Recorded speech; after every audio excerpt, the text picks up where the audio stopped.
What's up, everybody? It's your favorite double long, not to be confused with double wide's favorite nerd, and today we are looking at the DX9 Capone. I got this from East Coast Toys. They've been really good to me. Their information and contact information will be in the description. Hit them up, once again, especially if you're on the East Coast, because they got quick shipping to the East Coast guys. A lot of distributors are in the Midwest or in the West Coast, so we kind of get stuff late. So if you want your stuff a little early, hit them up. Their link is in the description. Tell them Skully sent you. There's a lot to talk about here. There's a lot of trailer here as well. But in order to talk about either, we need to first talk about accessories.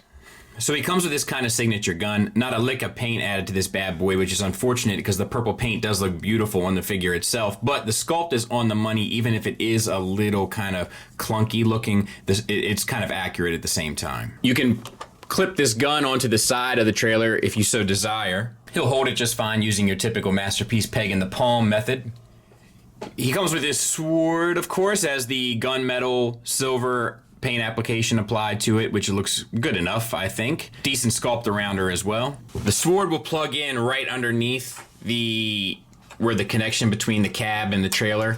Also, while we're here, you can take a look at underneath. It's pretty filled out, so to speak. And then this, I just want to use caution with, because this is one screw that keeps the bot elements together with the trailer elements, but you just want to be careful in picking it up because it means that the weight, if you pick it up by the cab, the weight of the trailer is hanging off of this screw. So just use caution there. This is a problem waiting to happen. So far, so good, just pointing it out. He'll hold his sword just fine using the peg and the palm method as well, but it does, well, no, it's locked in now. Mine was moving around a little bit, but it seems to be secure at the moment.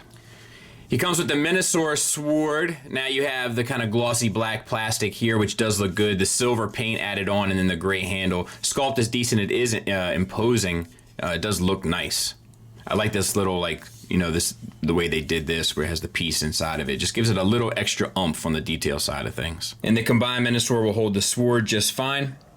And you have this gun. Now this does transform. We'll show that here in a second. But it's good nonetheless. You got the handle, right, it comes down, you have the little kind of scope up here. Decent enough. Little hand where it plugs in. Black metallic kind of flecked paint.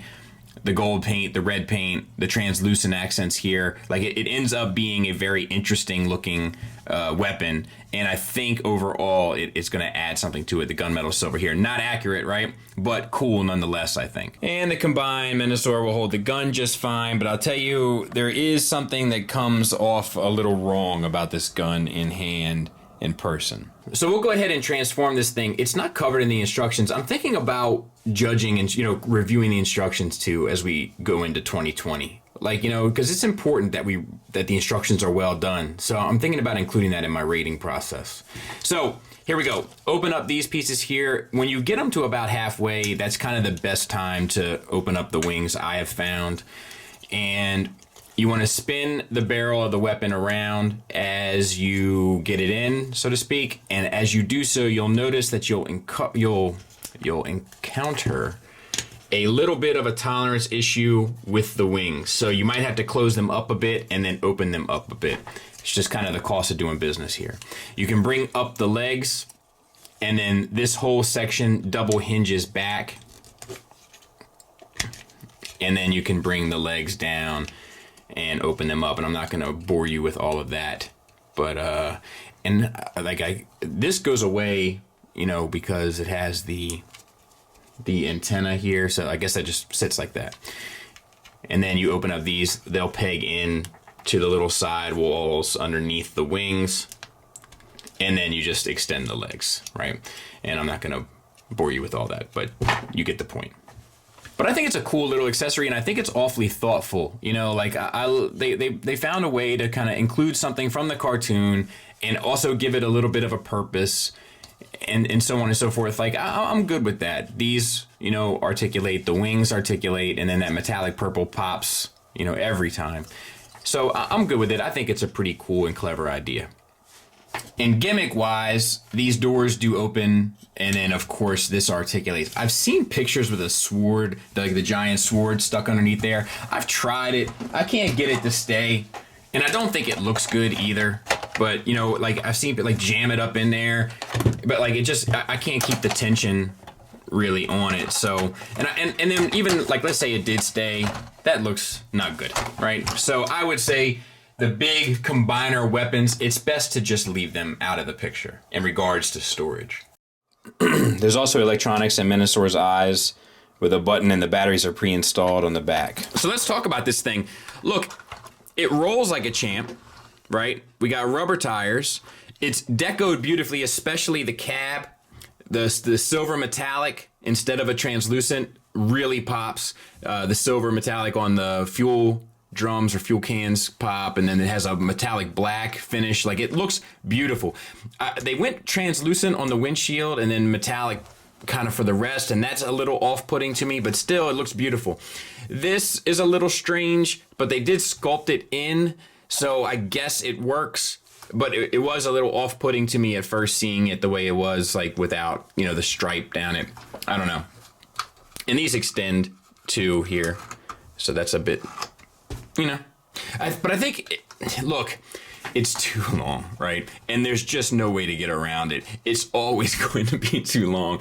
It's just the nature of the beast in regard to this guy. You either accept it and move on, or you hate it forever. I'm choosing to accept it and move on because I'll be honest with you, in person, it's not quite as off-putting as it is in pictures, but even like, I'm looking at it right over the camera, and then I'm also looking at it in the viewfinder, and in the viewfinder, it still looks way worse than it looks right here in front of me. But I can tell you in person, it's really not as off-putting. That doesn't mean it's not off-putting at all, because it is. But let's do some size comparisons just so I can show you and you can get an idea. There's Prime MP10. So a fair amount of trailer on this guy. Moving it to the front, the cabs are scaled pretty well. We had a discussion about that recently. A couple buddies were over, but look how much trailer is left here. But the cabs, let me see if I can, I only have so much space, you know? But the cabs do scale pretty well together. It's just really the trailers that are off-putting. And there's Tiger Tracks. You could probably fit all the Sunicons in this bad boy. So the first thing that we're gonna do is loosen up this connection here. It's stuck in there. So my advice is to lift up these side panels, which will allow you to get underneath and sort of start breaking the connection. Otherwise, you'll be fighting with it all day. Once you've done that, split this as well, and then split these two pieces from around the trailer, and then just remove the trailer. All of it, if you can lift it up, if you're strong enough. Then on the underside, split the tires from these gray armatures here. Once you've done so, you can tuck in these light gray flaps and then flap the tires back on themselves and plug them into one another. You can disconnect these two sections from the top, use the windows to kind of open up that and fillet it, and then start splitting apart the entire cab. From the underside, bring the two sections that had the windows that you removed from the top and bring them around to 90 degrees. I'll back this out a little bit because we're then going to want to extend the legs down. At this point, you want to take your flaps, and did I mess something up here? Collapse them in on themselves, and then back around to the inside, and then close up the back leg. Bring your exhaust pipes to the back, and then collapse them. So we'll do that again. Collapse, collapse, collapse. Bring this around to the back. This should sit in there. There you go. And then collapse. For the feet, you want to bring this section up and around. Fold in the tire. There's just an ever so slight shift up that will then allow you to tab it in and then close this up. For this section, open it up, spin it around, and then tab these two together. And then this will collapse to the side of the foot. And to finish it off, just swivel the rear element here around and fold it in, and then take this foot flap and fold that down. So now let's try to show it all in one shebang. So flip this section up, flip the tire in, bring this foot down. You'll notice that you can get an ever so slight shift up, which will allow you to tab it in. Take your fuel can, let's back her out a little bit. Separate it.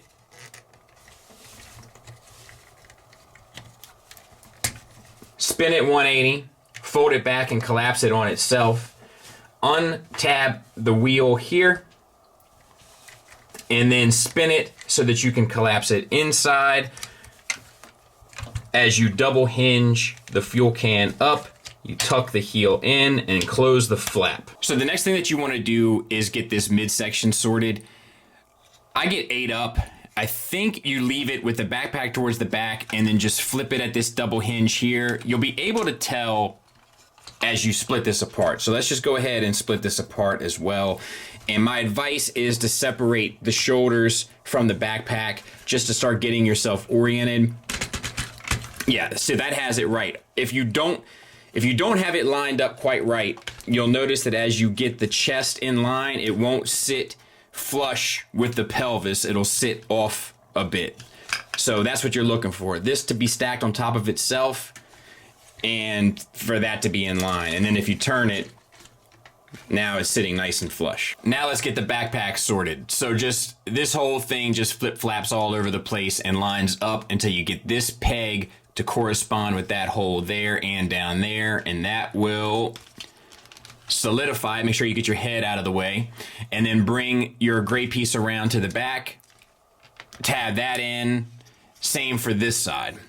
So flip flap all over the place, tab that in, and then bring your head down as like a key that locks it in place. Then for the arms, untab these 2 flaps here. This one folds right along onto his back.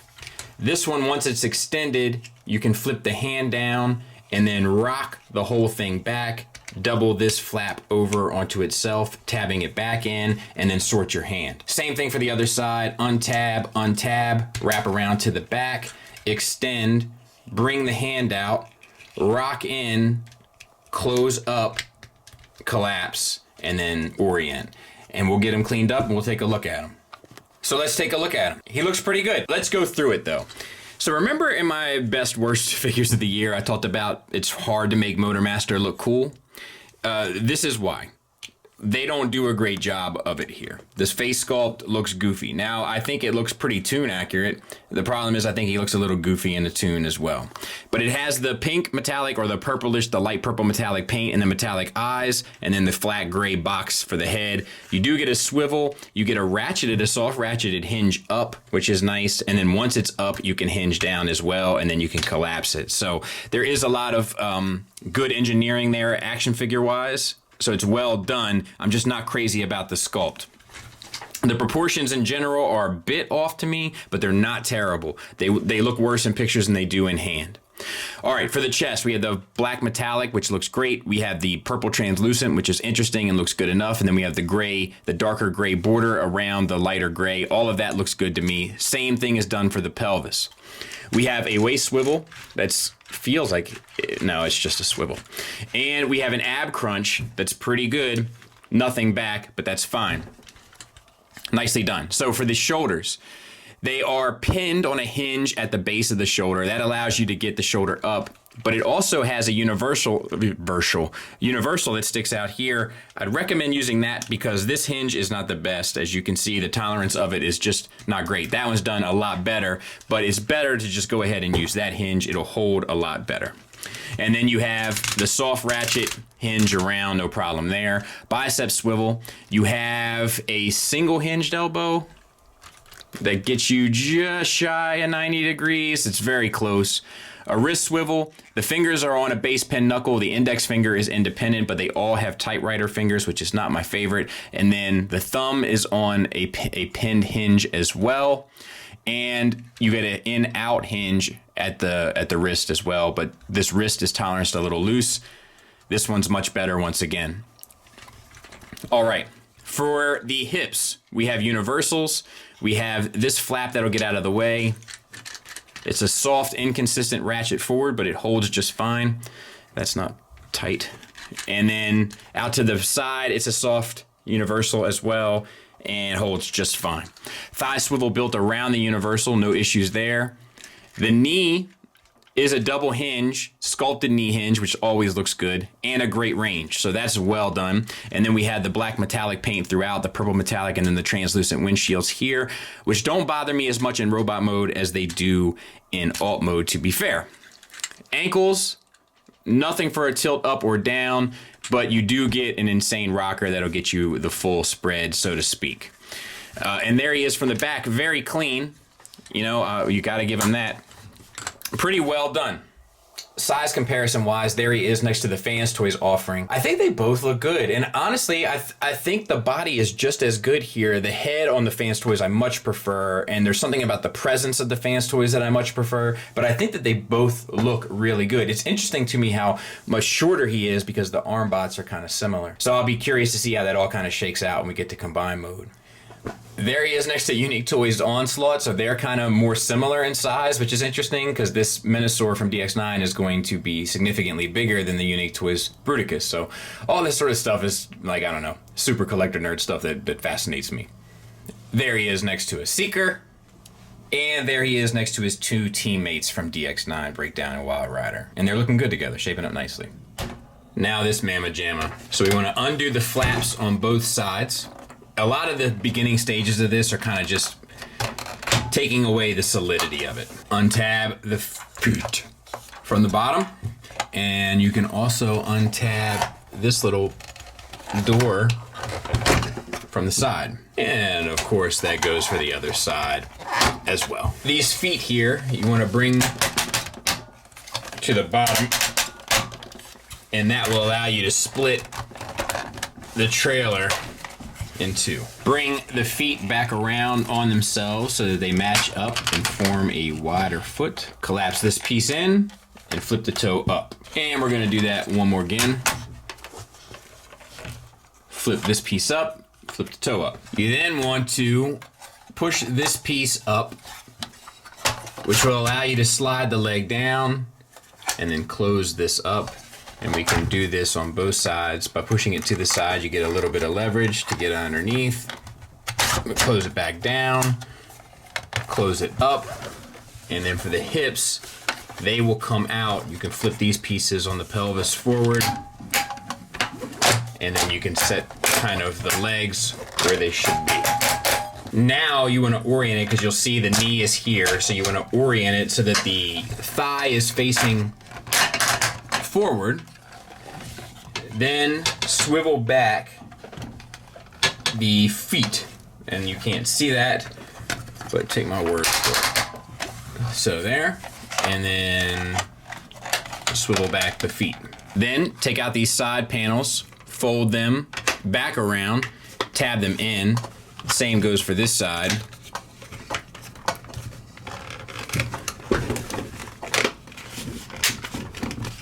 Adjust your hip skirts, they come down here. There's also two on the back that you want to make sure are out.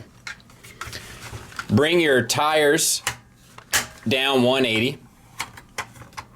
Take these two flaps that are here, fold them back around on themselves, and while you're at it, you can take your doors here and fold them out and back around on themselves. And now we need to make this thing pretty much explode, so to speak. So we're gonna get in here, open that up. Same for the other side. Disconnect the shoulders from these silver pieces here, and then work them out, which is not easy, but you can see it's here, and it's actually, it greased it, but it's still not the easiest. And then you want to kind of fillet him open. Fold this down. You'll notice that each one kind of forms the arms. And you can fold this back up and then the arm part forward. So we'll do that again. I know it's confusing. It's very natural when you're doing it in person, but fold this down, spin it, fold it back up, and then fold the arms down. Now you have all these pieces kind of just spun open. This shoulder piece flips around and tabs in and locks these two pieces together, which is a little hard to show on camera. There. And we're gonna do that here as well. So we'll bring this around. It's simple, it's just huge, so to speak. And then we'll flip this around as well. Then on the underside, you'll notice that they have these dark gray flaps. Fold them out, fold the chest out. That's not stuck in, is it? Then you want to rock Menasor forward, and as you do, you want these two flaps to come up and lock back in to the abdomen.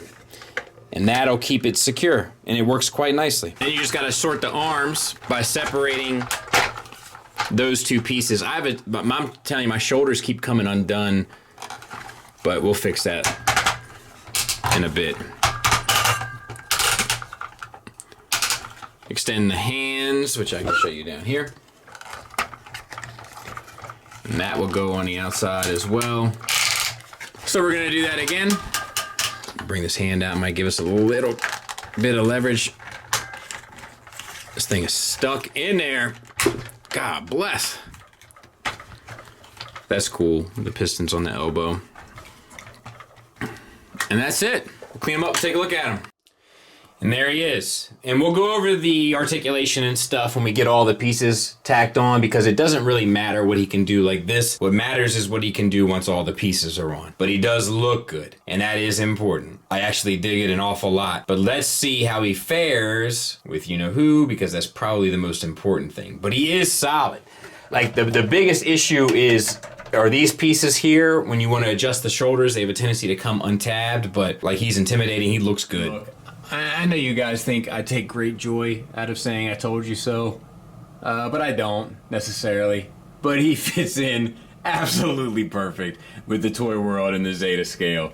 He just looks tremendous up there. I can't wait to get, the finished element to that. Now, I'm getting the fans toys as well. I'm getting the X-Transbots as well, but at least I know one for sure will work. Final thoughts-wise, let's go ahead and start with the negatives per usual, and the truth is I don't have many to share. I will share them, though. The Motormaster's elbows, they should have been double jointed. They just don't do the trick with the single joint, and to be fair, honestly, I don't really find single jointed elbows to do the trick most of the time. I like being able to get the gun fully up by the shoulder so you can kind of have him standing there with the gun ready to rock and roll, and it always looks silly standing out at 95 degrees. So that's something I'm going to be harder on this year as well. There's also some tolerance issues in regards to the engineering of the action figure element. My left wrist is floppy. My left shoulder is floppy on the robot mode. And in the combined mode, the shoulders have a tendency to pop out. And then obviously the most glaring issue is that the trailer is 100 feet long, right? So this is not going to be the set that you're going to want in alt mode, in my opinion. If I were to throw a subjective one in there, I would be like, the head sculpt on the Motormaster is slightly less than favorable, but it's not the biggest deal in the world. Plenty of positives though. It's well painted, it's well sculpted. The combined skeleton feels rock solid. It's hard to say until you actually have it on there. Articulation wise, obviously I would want a little bit more at the elbows and an ankle tilt, but everything else works across the board. It's fairly priced, it has a strong presence, the materials feel good. In fact, the combined skeleton has like a feeling almost of like a children's toy, like this like thick plastic, but it just feels like you could bang it against the wall, so to speak, and you would never hurt it. The presence is crazy, both modes clean up well. So yeah, it's a recommend for me. The engineering is fantastic as well. It's a lot of fun to flip between modes, surprisingly, because I feel like Motormasters are often a nightmare to get back and forth, but this one is probably the easiest flip that I've ever dealt with. So yeah, it's a recommend for me. I can't wait to finish off the set. Hopefully we can finish a few Stunticon sets this year, but time will tell. Thanks for listening. Thanks for watching. Until next time, take care.